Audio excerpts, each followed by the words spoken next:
सर्व जे पत्रकार इलेक्ट्रॉनिक मीडियाचे आणि प्रिंट मीडियाचे फोटोग्राफी झालेले आहेत त्या सर्वांचं मी या ठिकाणी रिपब्लिकन पार्टी ऑफ इंडियाच्या वतीने स्वागत करतो. आज या ठिकाणी एका वेगळ्या विषयावर आपल्याला निवेदन करण्यासाठी स्वतः आम्ही पायल हो की हिंदी फिल्म इंडस्ट्रीमध्ये साऊथ इंडियाच्या फिल्ममध्ये 10-12 फिल्ममध्ये काम केलेलं आहे. त्या पायल होळीबरोबर माझी आजोबा चर्चा झाली आणि त्याच्यामध्ये तिने मला सांगितलं की काही दिवसापूर्वी काही वर्षापूर्वी नवीन या इंडस्ट्रीमध्ये होते आणि त्यावेळेला माझ्यावर अत्याचार झालेला आहे आणि मला माझी इज्जत प्यारी आहे. माझ्यावर अत्याचार झाला नसताना मी चुकीचा आरोप अजिबात करणार नाही आणि त्यामुळे अनुराग कश्यप यांनी माझ्यावर अत्याचार केलेला आहे. 7 दिवसापूर्वी त्या ठिकाणी पोलीस स्टेशनला कंप्लेंट करण्यात आलेली आहे. आज मी जॉईंट CP विश्वास नांगरे पाटील, त्यानंतर आपले या विभागाचे DCP शिंगे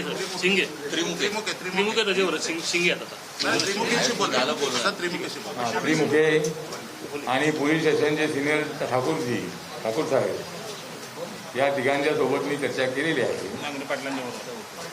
आणि त्यांनी मला हे सांगितलेलं आहे की या प्रकरणाची संपूर्ण कायदेशीर चौकशी होणार. या ठिकाणी कुणालाही पाठीशी घालण्याचा प्रयत्न होणार नाही. पण मी त्यांना सांगितलंय की अशा पद्धतीची तक्रार कुठल्याही महिलेची असेल, महिला या महिलाच आहेत, लहान असेल छोटी असेल, परंतु अशा तक्रारी झाल्याबरोबर ताबडतोब ज्याचं नाव घेतलेलं आहे त्याला ताबडतोब शोधून आणून पोलीस स्टेशनमध्ये पकडलं जातं. पण या प्रकरणामध्ये पायल घोषच्या प्रकरणामध्ये अद्याप अनुराग कश्यपला बोलावण्यात आलेलं नाही आणि मला या तिन्ही ऑफिसरनी सांगितलेलं आहे की आमची चौकशी पूर्णपणे चालू आहे. मॅजिस्ट्रेट समोर जे स्टेटमेंट रेकॉर्ड करायचं असतं ते सुद्धा लवकरात लवकर करण्यात येईल. परंतु आम्ही मात्र सांगितलेलं आहे की पोलिसांच्या चौकशीवर आमचा विश्वास जरूर आहे, पण एवढा वेळ लागत असल्यामुळं पोलिसांच्या चौकशीवर किती विश्वास ठेवायचा अशा पद्धतीचं प्रशासन माझ्यासमोर आहे. देशभरातल्या शेकडो महिलांवर झालेल्या अत्याचाराच्या केसेस पाहिलेल्या आहेत आणि त्या ठिकाणी ताबडतोब पोलीस त्या ठिकाणी आरोपीला पकडून आणतात, त्याचं जबाब घेतात आणि ते आरोपी असे अत्याचार करून पळून जाणारे असतात, पण तरीसुद्धा पोलीस त्यांना ताबडतोब पकडून आणतात. अनुराग कश्यप मुंबईमध्येच आहे आणि तरीसुद्धा त्यांना अद्याप बोलावण्यात आलेलं नाही. त्यामुळं याच्यामध्ये पायलवर अन्याय होऊ नये अशा पद्धतीची सूचना मी त्यांना केलेली आहे. पायलनी माझ्यासमोर सांगितलेलं आहे की मला भीती वाटते आहे, माझ्यावर मी तक्रार केल्यामुळं मला काहीतरी घातपात होण्याची शक्यता आहे, त्यामुळे मला पोलीस प्रोटेक्शन मिळालं पाहिजे अशा पद्धतीची तिची मागणी आहे. त्या दृष्टिकोनातून मी अनिल देशमुख गृहमंत्री यांना मी पत्र लिहिणार आहे, त्यांच्याशी बोलणार आहे आणि जर काय तिचं बरं वाईट झालं तर त्याला या मुंबईचे पोलीस जबाबदार असतील अशा पद्धतीचा आमची तक्रार आहे. I'm demanding security for her. I'm going to speak to the State Home Minister Anil Deshmukh as well.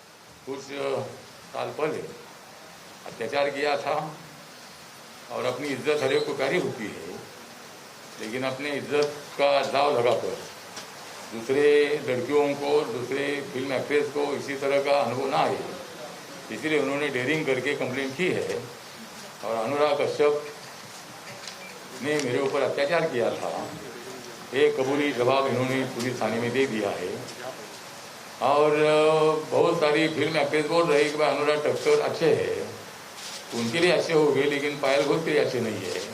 पायल घोष पर अन्याय हुआ है और उनके ऊपर क्या हुआ है मालूम नहीं, लेकिन वो जरूर मतलब उनको फिल्म में उन्होंने काम दिया है, वो डायरेक्टर भी है, प्रोड्यूसर भी है, इसीलिए शायद कुछ महिलाएं ऐसा बोल रही. ठीक बात है, जिनको अच्छा बोलना अच्छा बोलने दो, लेकिन पायल को जो अनुभव आया है, गलत अनुभव आया है, इसलिए उन्होंने कंप्लेंट दी है कि उनको प्रोटेक्शन मिलना चाहिए. मैं अभी अमित शाह जी को भी एक पत्र लिखने वाला हूँ और इनको पूरा प्रोटेक्शन मेरी पार्टी की तरफ से तो रहेगा ही. और जल्दी जल्दी अनुराग कश्यप को अगर जल्दी अरेस्ट नहीं किया जाएगा, नहीं करेगी तो जरूर मतलब रिपब्लिकन पार्टी पूरे ज़िले में यहाँ आंदोलन करेगी। तो इसी तरह का हमारा इस संबंध में कहना है। और अभी पायल जी बोलेगी, बाद में आपको जो सवाल पूछना है तो सवाल पूछ सकते हैं, सवाल में करो। सर, आपने किन लोगों से मुलाकात की है, किन लोगों से बात की, पुलिस अधिकारियों से आपकी बातचीत हुई, वो हिंदी में बता दीजिए जरा। हाँ, तो जो मतलब मैंने आज अभी यहाँ दादा साहब गायकवाड़ सांस्कृतिक केंद्र में बैठे मैंने आधा घंटा तक जॉइंट सीपी विश्वास नांगरे पाटिल जी, हमारे इस एरिया के डीसीपी और पुलिस थाने के सीनियर मिस्टर ठाकुर साहब, तो इन तीनों से मैंने बात की है और उनको सुरक्षा देने के बारे में उनको बोला है और जल्दी इसकी इंक्वायरी होनी चाहिए। पायल पर अन्याय बिल्कुल नहीं होना चाहिए, ना किसी पर अन्याय नहीं होना चाहिए। इसकी पूरी जांच करके अनुराग कश्यप जी को जल्दी अरेस्ट करना चाहिए। इसी तरह की हमने मांग की है। अभी पायल घोष आपके सामने बोलेगी, बाद में जो भी सवाल आपको पूछना है उसको पूछना है, मुझे पूछना है, हम जवाब देंगे। हाँ ठीक है, पायल घोष। नहीं ठीक है, अरे जो नमस्कार। अब मैं आपको सबको बताया है कि मेरे साथ क्या हुआ है। बार बार मुझे बोलना भी अच्छा नहीं लगता है, लेकिन मैंने अपनी इज्जत दांव पे लगा के, अपना करियर दांव पे लगा के आप सबके सामने आई हूँ और ये बात बोली हूँ ताकि सिर्फ मेरे साथ जो हुआ वो तो हुआ है, लेकिन और किसी के साथ ऐसा ना हो। और मेरी एक रिक्वेस्ट है, अगर किसी के साथ भी ऐसा होता है कि डर के, मैं जैसे डर गई थी, आप लोग डरो मत, सामने आओ, बोलो और इसका प्रतिवाद करो और आगे बोलो। अपना जो हक है वो जरूर लेना। थैंक टू रामदास अथवेले जी जो मेरे साथ खड़े हुए हैं। I am so grateful to him. मेरे लॉयर है, हमेशा मेरे साथ रहते हैं। आज मैं जो साहस जुटा के आपके सामने बोल रही हूँ, ये साहस हर लड़की के साथ अंदर होना चाहिए और वो साहस लेके आपके साथ कुछ भी गलत होता है उसके लिए आवाज उठाओ और सामने आओ, डर के मत बैठे रहो। मेरा एक रिक्वेस्ट है, प्लीज। और आपने बोला है कि हम आपके पीछे खड़े हुए हैं, हम आपके पीछे खड़े हुए हैं क्योंकि आपके कारण हम बड़े हुए हैं, तो हम भी बड़े आपके कारण ही हुए हैं। और जो सवाल किसको पूछना है, मुझे या पायल को, आप पूछिए।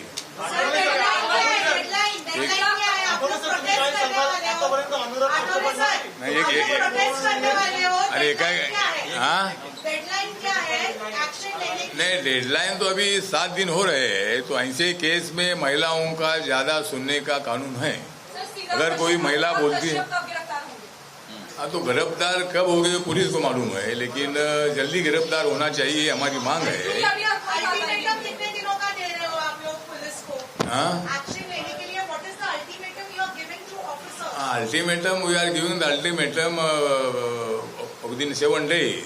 If the police will arrest Mr. Anurag Kashyap, otherwise RPI will start our agitation in all over Mumbai. Anurag Kashyap यांना नेमकं कोण वाचवते? महाराष्ट्र सरकार त्यांना वाचवते असं तुमचा आरोप आहे का?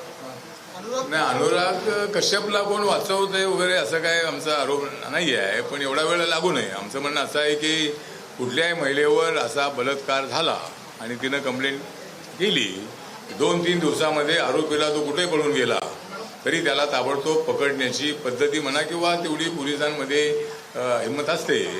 पण या प्रकरणामध्ये 7 दिवस होत आले तरी सुद्धा अजूनही मॅजिस्ट्रेट समोर स्टेटमेंट पाहायचं काही घेतलं नाही आहे आणि अद्याप अनुराग कश्यपला अटक केलेली नाही. त्यामुळे थोडा वेळ जातोय असं आमचं म्हणणं आहे आणि म्हणून आपण अनिल देशमुख यांच्याशी मी बोलणार आहे. आणि कुणावर अन्याय करण्याची भूमिका आमची अजिबात नाही, अनुराग कश्यपवर अन्याय करण्याची भूमिका आमची अजिबात नाही. पण अनुराग कश्यप दोषी असेल आणि ज्या अर्थी पायल घोषने कंप्लेंट केलेली आहे त्या अर्थी ते दोषी आहेत आणि त्यांच्यावर कारवाई होणं अत्यंत आवश्यक आहे. हिंदी में जानना चाहेंगे, क्या आप अनिल देशमुख से मुलाकात करेंगे इस विषय को लेकर? अभी हाँ मुलाकात नहीं, अगर सरकार आपकी बातें नहीं मानेगी या अनुराग कश्यप पर, हाँ तो मतलब अनिल देशमुख जी को पार्टी का डिपुटेशन हमारे अविनाश महते जी के नेतृत्व में मिलेगा और मैं भी एक पत्र दे दूंगा. और पुलिस थोड़ी सी बहुत स्लो इंक्वायरी कर रही है, यहाँ किसी की बाजू लेने का विषय नहीं है. पायल ने जब अपनी इज्जत दाव पे रखकर जब कंप्लेंट की है तो वो सही कंप्लेंट है, ऐसा हमारा मानना है। और इसीलिए अनुराग कश्यप जी पर कार्रवाई होनी चाहिए। तो एक डेपुटेशन हमारा 1-2 दिन में अनिल देशमुख जी को मिलेगा, उनको मेमोरेंडम देंगे, उसमें पायल के सुरक्षा की मांग की जाएगी। और सुरक्षा नहीं मिलेगी और उसका उल्टा सीधा होता है तो उसके लिए महाराष्ट्र सरकार जिम्मेदार होगी। इसी तरह का हमारा आरोप होगा। मतलब 2 दिन में अनिल देशमुख जी को मिलेगा, उनको मेमोरेंडम देंगे, उसमें पायल के सुरक्षा की मांग की जाएगी। और सुरक्षा नहीं मिलेगी और उसका कुछ उल्टा सीधा होता है तो उसके लिए महाराष्ट्र सरकार जिम्मेदार होगी। इसी तरह का हमारा आरोप होगा। तो इसी तरह मतलब अनिल देशमुख जी को 2 दिन के अंदर मिलेगी। सर, क्या पायल के बयान से भरोसा नहीं है पुलिस को, इसलिए मजिस्ट्रेट के सामने उसका बयान रिकॉर्ड किया जा रहा है, ऐसा लगता है आपको? नहीं, मुझे लगता है कि पुलिस को भरोसा होता है, लेकिन ऐसे केस में मैजिस्ट्रेट के सामने भी इसका स्टेटमेंट होता है। हाँ, आज लेटर तो दिया है। ये हमारे सातपुते जी इनकी एडवोकेट है, वकील है, और ये भी मतलब वहाँ पूरा काम देख रहे हैं। तो मुझे लगता है कि मैजिस्ट्रेट के सामने भी स्टेटमेंट होना चाहिए, लेकिन ज़्यादा देर हो रही है। अनुराग कश्यप जी मुंबई में हैं, वो कोई भाग कर नहीं गए हैं। अगर वो मुंबई में है तो उनको जल्दी आज संजय राऊतांनी देवेंद्र फडणवीसांची भेट झाली। संजय राऊतांनी देवेंद्र फडणवीसांची तुम्ही काहीतरी एक प्रस्ताव दिलाय, आता थोडा वेळापूर्वी बातमी चर्चेत 50-50चा काय प्रस्ताव आहे तुमचा? आता देवेंद्र फडणवीस आणि संजय राऊत हे दोघे माझे चांगले मित्र आहेत आणि दोघांची भेट जवळजवळ 2 तास झाली अशा पद्धतीची माहिती मला आहे। पण दोघेही म्हणतायत की आमची चर्चा पॉलिटिकल झालेली नाही आहे। की पॉलिटिकल हो की नाही हो, पण माझं शिवसेनेला नम्र निवेदन आहे की माननीय बाळासाहेब ठाकरे यांचं स्वप्न साकार करायचं असेल तर पुन्हा एकदा शिवशक्ती भीमशक्ती एकत्र आली पाहिजे आणि भाजप, शिवसेना आणि आरपीआय आपण एकत्र आलं पाहिजे। त्यामुळं काँग्रेस आणि राष्ट्रवादीच्या सरकारचा पाठिंबा शिवसेनेने काढावा आणि बीजेपी सोबत आरपीआय सोबत यावं, अशा पद्धतीचं आमचं त्यांना नम्र विनंती आहे। आणि जर कदाचित त्याच्यामध्ये दोघांची काही चर्चा झाली मला माहीत नाही आहे, पण चर्चा काही हो, पण पुन्हा चर्चा सुरू व्हावी अशा पद्धतीची माझी इच्छा आहे। हाँ, तो मतलब जिस तरह मतलब माननीय माजी मुख्यमंत्री और विरोधी पक्ष नेता महाराष्ट्र के विधिमंडल के देवेंद्र फडणवीस जी को संजय राउत जी जो शिवसेना के प्रवक्ता भी है, नेता भी है और पत्रकार भी है, सामना के एडिटर भी है, और उन्होंने मतलब 2 घंटा तक उनके साथ बात की है, लेकिन दोनों भी नहीं मान्य कर रहे कि भाई हमारी पॉलिटिकल चर्चा हुई है। तो मेरा मानना है कि उनकी पॉलिटिकल चर्चा हो या सामाजिक चर्चा हो, लेकिन मेरा सुझाव ये है, प्रस्ताव ये है कि शिवसेना ने दोबारा मतलब बीजेपी के साथ आना चाहिए और 1 साल भर उद्धव ठाकरे जी ने मुख्यमंत्री पद पर रहना चाहिए। बाद वाले 3 साल जो है 3 साल देवेंद्र फडणवीस को मुख्यमंत्री बनाना चाहिए। और दिल्ली में भी मतलब 1 या 2 मंत्री पद उनको मिलने के बारे में भी चर्चा हो सकती है। और सत्ता में अच्छी भागीदारी शिवसेना को मिलेगी और शिवसेना ने कांग्रेस और राष्ट्रवादी के चक्रव्यूह में नहीं अटकना चाहिए, उन्होंने हमारे साथ आना चाहिए। महाराष्ट्र में इज्जत दांव पे रखने के बाद भी हंगर स्ट्राइक की बात आ रही है, भूख हड़ताल की बात आ रही है महाराष्ट्र में। काय गेली नहीं कौन दांव पे रखने के बाद भी पायल घोष सामने आई है, उसके बाद भी पायल घोष को भूख हड़ताल करने की बात कह रही है। अच्छा, हाँ, महाराष्ट्र में ऐसा क्यों हो रहा है? महाराष्ट्र में ऐसा इससे हो रहा है कि हमारी सरकार नहीं है, और ये सरकार जो है ये सरकार मतलब ठीक नहीं चल रही है। सरकार कब गिर जाएगी मालूम नहीं है। मैंने बोला था कि गणेश उत्सव के बाद ही इसका विसर्जन होगा, लेकिन और थोड़ा सा टाइम लगेगा, लेकिन ठीक बात है। सरकारचं विसर्जन आठवले साहेब, सरकारचं विसर्जन कधीपर्यंत तुम्हाला काय वाटतं? गणेश आता या नाही या सरकारचं विसर्जन कधी होणार याच्यासाठी मला देवेंद्र फडणवीस आणि संजय राऊतना बोलावं लागेल। उद्धव ठाकरेंना भेटणार असतात, तुमचे त्यांच्याशी चांगले संबंध आहेत। कुणाची फॉर्म्युला दिला 1 वर्ष उद्धव ठाकरे मुख्यमंत्री राहायला हवेत, भाजप आणि सेना पुन्हा एकदा सत्तेवर यायला हवी, तर या संदर्भामध्ये तुम्ही स्वतः उद्धव ठाकरेंना भेटणार आहात का, त्यांना भेटून सांगणार आहात का? आता भेटणार आहात का हो? आता इकडे संजय राऊत देवेंद्र फडणवीसांना भेटल्याबरोबर राष्ट्रवादी काँग्रेस आणि काँग्रेसमध्ये अस्वस्थता निर्माण झाली आणि ताबडतोब माननीय शरद पवारजी आणि हे यांना भेटले. तर या आपल्या